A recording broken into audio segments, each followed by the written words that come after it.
మధ్యప్రదేశ్లోని indoor Congress MP అభ్యర్థి అక్షయ్ కాంతి తన నామినేషన్ను బీజేపీ అభ్యర్థికి మద్దతుగా ఈ రోజు ఉదయం ఉపసంహరణ చేసుకున్నారు.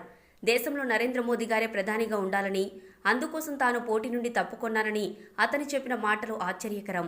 ప్రధానికి సహాయం చేయాలని ఏ రాజకీయ నాయకుడైనా కూడా ఈ భారత గడ్డ మీద పుట్టి దండగే అని అన్నారు. మనం ఎన్ని దేవుళ్లకు పూజలు చేసినా ఏ పుణ్యఫలం దక్కుతుందో దక్కదో మనకు తెలియదు, కానీ ఇలాంటి ప్రధానిని మనం కోల్పోతే మన జన్మకి ఒక అర్థం లేదో. నా జీవితం మొత్తం సార్థకం అవ్వాలి అంటే ఈసారి ఖచ్చితంగా కమలం పువ్వుపై ఓటు వేసి నరేంద్ర మోదీ గారిని అత్యధిక మెజారిటీతో గెలిపించాలి. వందే మాత్రం, జై శ్రీరామ్.